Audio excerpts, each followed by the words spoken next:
Hello everybody, SlimKirby here, and welcome back to the Animal Crossing Let's Play. You're currently watching the abridged portion of this playthrough, where I cut out all the fluff and simply talk about my adventures of playing through an entire year of Animal Crossing in a summary format.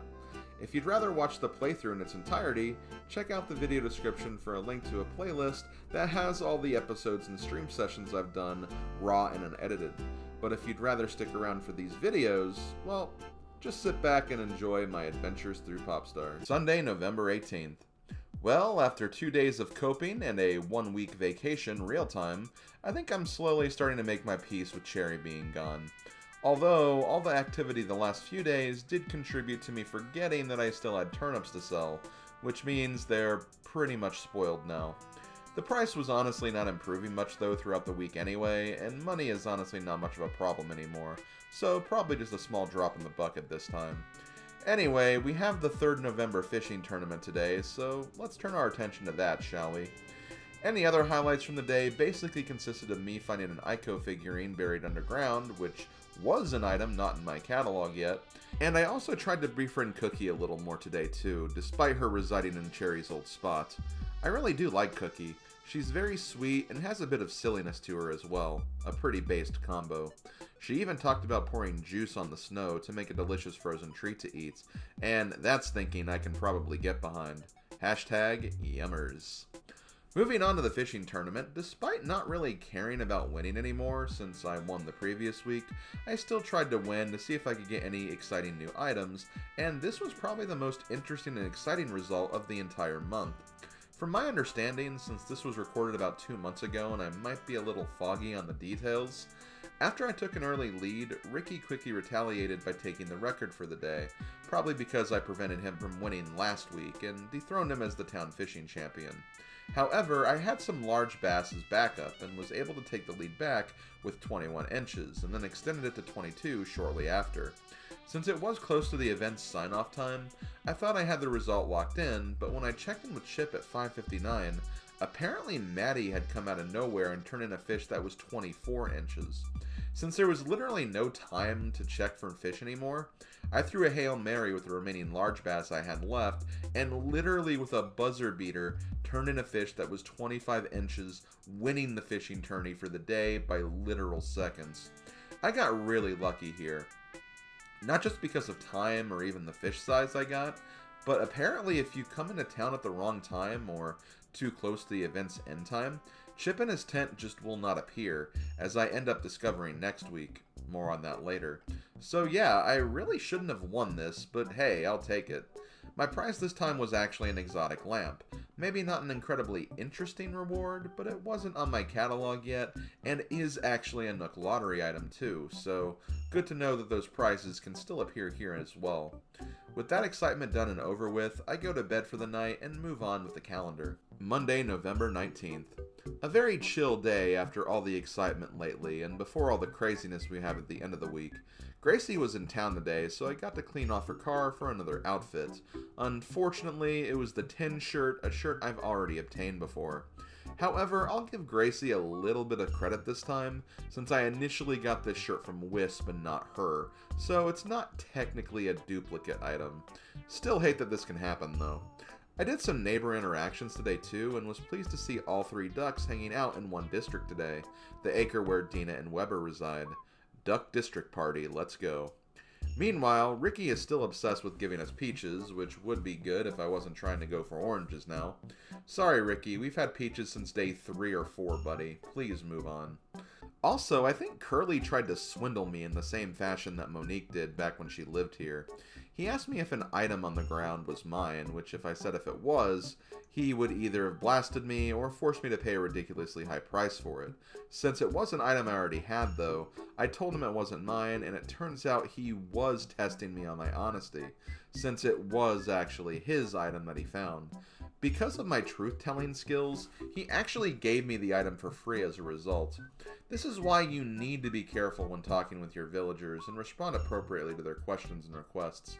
I think their personality type also can affect how certain events play out as well, since I have seen scenarios where after being honest, they'll just respond in a neutral manner and not give you anything. It really just kind of depends, I guess. Just be careful and keep that stuff in mind moving forward, and if you're trying to go for catalog completion, be prepared to bite the bullet financially sometimes. Tuesday, November 20th. I received a letter from Cookie today, and it made me a bit uneasy. Not because it was a bad letter or anything, more so that it hit some very familiar beats with me since it was practically the same letter Cherry sent me much earlier on in the playthrough, back when she called me the Brain. I know this is just the wordage of peppy villagers more than anything, but still, it does make me wish there was a little less repetition here. Not just for my sake either, but even for Cookie's sake. Not only is she the same personality type living in the same exact square of town as Cherry, but also sharing similar lines of dialogue and letter formats too.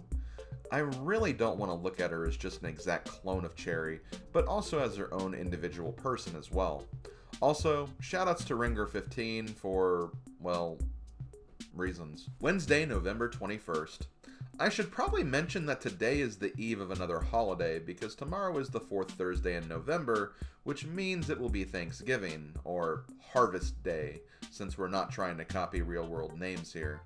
There will be a great big event happening for the occasion, but in an effort to not get outdone by silly holiday events, Nook decides that he will also be hosting a sale tomorrow as well, which...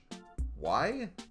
Nook, your sales are the one thing I'm not thankful for, probably more than anything else in the world. I should watch my tone with him though, because I am starting to wonder if Weber, our new friendly murder duck, could actually be an associate of Tom Nook, like a secretly hired a hitman or assassin or something. Speaking of which, Weber was looking for a fish today, and I quickly helped him out in an effort to satiate his hunger, before he decided to, I don't know, eat one of my other neighbors or something. There's just something about those murderous eyes of his that just makes me feel very uneasy. I will give Tom Nook a small break today though, because while I was doing my shopping, I managed to find the final piece of the space-themed furniture set in the form of the satellite, which, yeah, we're officially done with our first furniture theme now. Having all the furniture items, including an extra in the form of the moon, and the matching carpet and wallpaper as well, which means my first floor room is finally complete. I also added a couple of gyroid decorations to this room as well, giving a kind of space and alien invasion type of vibe. Which, since I'm finally talking about the gyroids again, I should probably talk about how you get these little guys. Basically, whenever it rains and or snows, the next day that occurs where it isn't raining or snowing, we'll have some additional dig spots added on top of the 5 fossil spots. These dig spots will have the gyroids in them, and let me tell you, there are a lot of gyroids. And not only are there a lot of them, each gyroid type has a couple of different variations of them as well. Some are big, some are small, some are wide, and some are tall. And if you want to complete the catalog, you'll have to get them all. I had no intention of rhyming there, but that's basically what these things are. These guys actually do give a decent amount of boost to your HRA score as well, and they aren't bad to add if you don't have all the pieces for your furniture set yet. If you don't really care about that, you can always sell them to the shop for a decent amount of bells as well. That's really all they function as. Anyway, with my first 4 completed, I still need to complete my second floor's furniture set, and I'm still missing a piece or 2 of that as well. However, with Harvest Day tomorrow, that will give me a chance to complete another set, so we'll see how I do with that. And maybe we can actually complete our house and the HRA stuff sooner rather than later. I also decided to meet up with Wisp tonight as well, and despite probably scaring the ever-living daylights out of Ricky when he appeared, Wisp was once again being an absolute badass by giving us something else we were looking for. Although this time it wasn't a furniture set, but rather the museum, as we got our 10th artwork, a scary painting. And to make this even better, this art is something you can only get from Crazy Red as well, at least normally, meaning it's probably one of the harder pieces to locate and track down. We only have 5 more art pieces to find, and we actually have an event coming soon that could help us make some even more progress on this front as well. So, seriously, thank you again, Wisp, for being the catalog champ of this playthrough. Thursday, November 22nd. Happy Harvest Festival Day, everyone!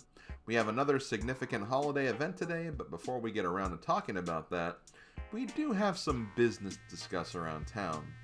So, to start, let's quickly get through with the disappointments. Nook's sale was, once again, an absolute waste of time. Nothing at all was gained since I already had all the items in my catalog. Gulliver also showed up, but only had a duplicate item, so he was also a letdown today in the grand scheme of things. Although more comical than necessarily negative, I ran into Ava, who was absolutely steaming with rage today, and for a moment it looked like Maddie had taken her fabled 67 shirt and ran away with it. Maddie, what is your game here, girl? I know I said you needed something to make you more memorable, but I don't think this is what I had in mind. Anyway, even though Ava is missing her superhero clothing set, she did come in clutch today when I noticed that she was looking at the ground suspiciously, and without missing a beat, I dug up at that square and finally got my mole cricket. It took 3 weeks, but hey, I at least got it before the month of December started. We now only have one more bug to catch in order to complete our insect log, but if we wait for it in real time, we're not going to get it until June, unfortunately. And that's still 7 months away. I may have some alternate plans for that bug though, so don't worry about it. Also, one final thing I wanted to show off today, mainly because I completely forgot that it was even a thing. If you have a shirt or clothing item in your inventory, if you take it to the bottom right square of your item pack and press down the control stick, you can actually use the clothing on your menu screen and change the design layout to the design on your clothing, which is actually a really cool feature that I never knew about when I first played this game all those years ago. Give it a try whenever you get clothing, it's actually a really cool feature. Moving on to the Harvest Festival, this event takes place from 3 p.m. until 9 p.m. on the 4th Thursday in November. If you head down to the town fountain, an immaculate feast has been set up for you, and you'll see the likes of some of your neighbors and Mayor Tortimer as well.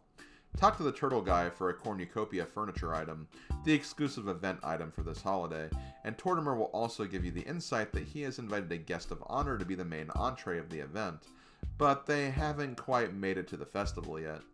If you wander around town for a bit, you'll find the special guest hiding behind trees or houses, because it's a turkey, go figure. Say hello to Franklin, probably the most tragic character in the entire game, because literally everyone in this game wants to sink their teeth into him. The dialogue with Franklin is actually quite humorous, and this is quite honestly the best holiday of the entire game, just because of this quirky scenario. Anyway, there is a purpose for this. At the festival, you'll notice a knife and fork on one of the tables. If you grab this item and then give the silverware to Franklin, he will actually be quite thankful that you slowed the process down and give you a furniture item as a reward. The items he gives you are a part of the Harvest furniture set, and once again, this set has 12 items, 10 pieces of furniture, and the matching carpet and wallpaper. And much like the Spooky series on Halloween, you can get all 12 pieces in just one day by repeating this little fetch quest over and over again.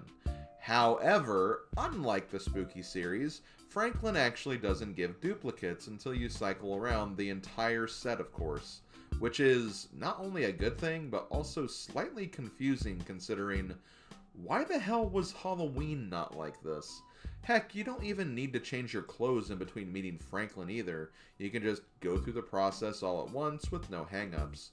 You do have to find Franklin each time, and he does move between districts after each meeting, but one of your villagers who aren't at the festival can give you a hint on where Franklin is hiding, so it's not like you have to take a shot in the dark each time, as long as you know where all your neighbors are.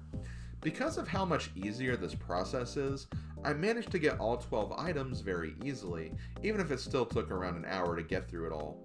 And yeah, even though I was hoping to complete the ranch series, I at least have another full furniture set I can use on my second floor if I want to try and grind out the HRA items now, so that was a very nice feeling. Also, from my understanding, the Harvest series does actually give a pretty significant boost to your score as well, since it doubles as a holiday item, so getting the score should be a piece of cake now. However, if you aren't interested in that stuff, you can also hoard these Harvest items and sell them at Nook's shop, since they will sell for a pretty penny as well. But yeah, that'll pretty much do it for another holiday. I will say, while the spooky atmosphere and interactivity of Halloween was a little more interesting as an event, being able to actually get all the items in a relatively smooth manner without the fear of duplicate items just made this a much better experience for me. And again, all Halloween had to do was just not give duplicates until you get everything. That's simple. And if anything, this event showed that they could have easily done that, and it's puzzling why they didn't. I do feel like future Animal Crossing titles handle these events better, and this is just another unfortunate instance of growing pains from the first installment, but still, it's nice that they at least somewhat hit the mark, I guess. With all that done though, I think it's time we hit the hay and get ready for some Black Friday action. And I'm actually not joking when I say that either. Friday, November 23rd. Well, if the Harvest Festival being Thanksgiving wasn't enough for you, immediately on the day after we have Sale Day, representing Black Friday, another event for the month of November. Seriously, the end of the year months in Animal Crossing have so many events, which is quite interesting considering the first 3 months of the year have only one event per month.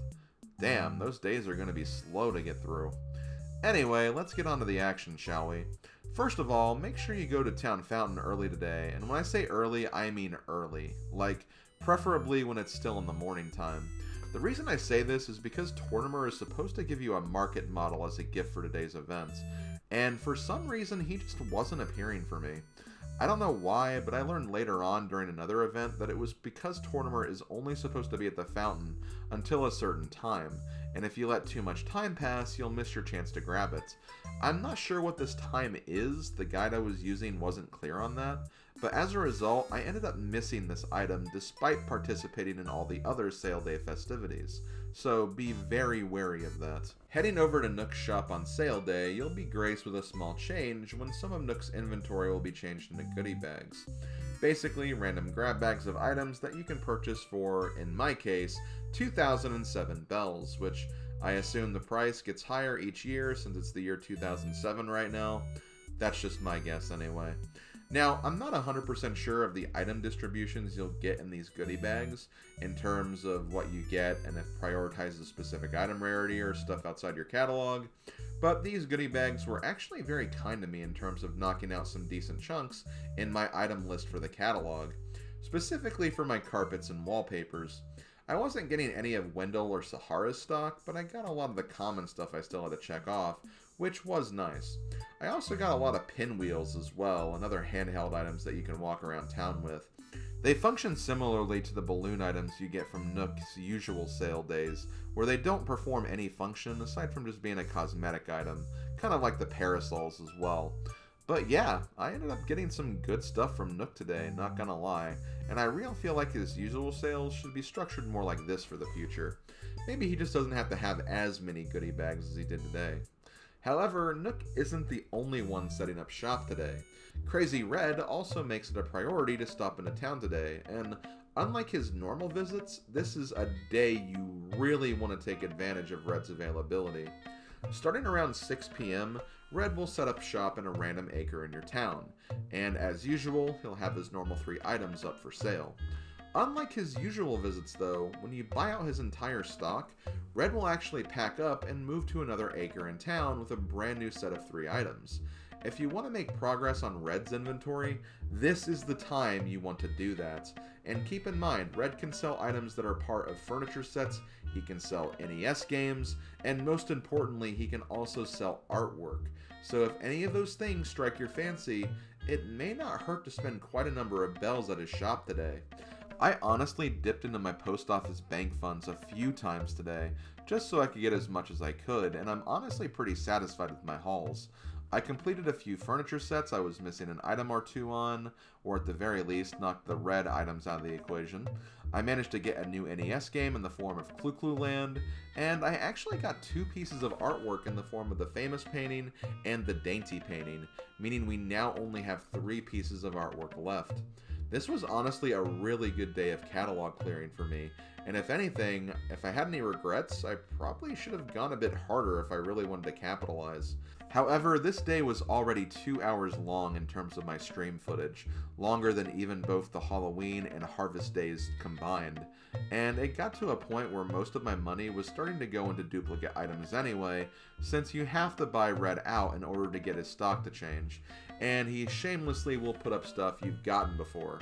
So I had to tell and remind myself that my goal was not necessarily catalog completion, just trying to get as much as I could done. Still though, it was a pretty good shopping day and I don't regret all the money I spent. That's the reason why I saved so much up in the first place after all. Also, there is a pretty funny glitch that can happen with Crazy Red today too. Sometimes you may find him standing in front of one of the signposts in town when his tent is already set up somewhere else. If you talk to him in this state, he'll act like he is still in front of his tent and proceed to go inside the sign and disappear. It's pretty funny and I got a good laugh out of it. Saturday, November 24th. After the last 2 days, I definitely needed a bit of a break, especially since we have one more fishing tourney tomorrow to close out the month of November. Well, a fishing tourney and a few additional days anyway. Regardless, I decided to not do very much today as a result. At the end of the day, I started moving out my ranch furniture to make room for the harvest furniture I acquired from Harvest Day, and it made me realize how small the second floor actually is. Fitting in the whole harvest set was no problem, but making room for some of the other items I wanted to display just wasn't going to work here. It also doesn't help that there is no 2x2 table like there is for some of the other sets, so I couldn't really take advantage of tabletops as much. I eventually got something to work though, and we'll have to see how I do for HRA points tomorrow as a result, before I make any other changes. Let's talk about music now, shall we? This week's town tune, I decided to go with this. Name that tune.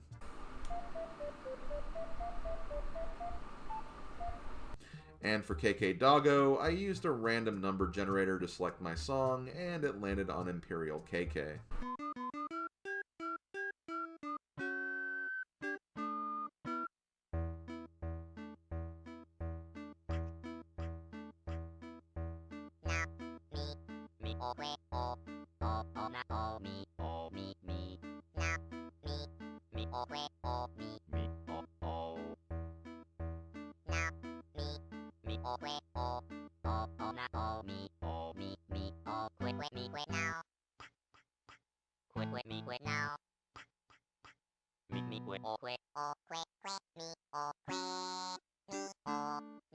Sunday, November 25th. It's time for the last fishing tournament of November, and since it's also Sunday, I checked in with Joan for a turnip price of 77 bells. If that isn't a lucky sign, I don't know what is. Moving on to the tourney itself though, I wasn't really sure how this one was going to play out. The record seemed pretty high from the jump, but not only that, it seemed like the record increased pretty quickly as well, and it was taking me a while to find some of the large bass.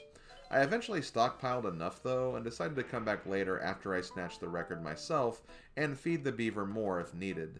However, this was where I made the colossal mistake of coming after 5:55, because apparently if you come that late, Chip will not be in the Lake District anymore, and you'll be unable to turn in any more fish. I guess for previous tournaments I came a little before 5:55, but hey, good to know now, I guess, for the future. As a result, I didn't end up winning this tournament, and of course, Caesar had to be the winner this time.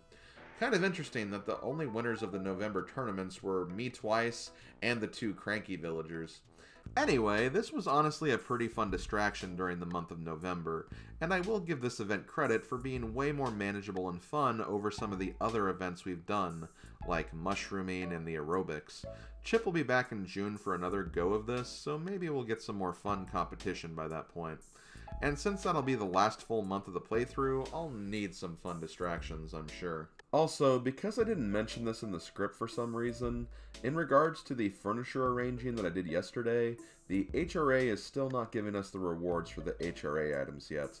I think there's something I'm doing wrong, and I'll address that later on in the playthrough, but for now, I'm going to go ahead and move on and take care of that later.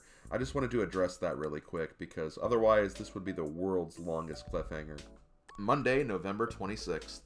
Even though her departure is still fresh in our minds, since Cherry's move-out was getting further away in our rearview mirror, I knew that we were due for another move-out soon, but I honestly didn't expect Cupcake to be the next victim.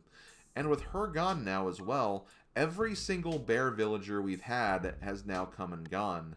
From Maple, to Dozer, to Cherry, and now Cupcake. I'm not gonna lie, I am really going to miss Cupcake.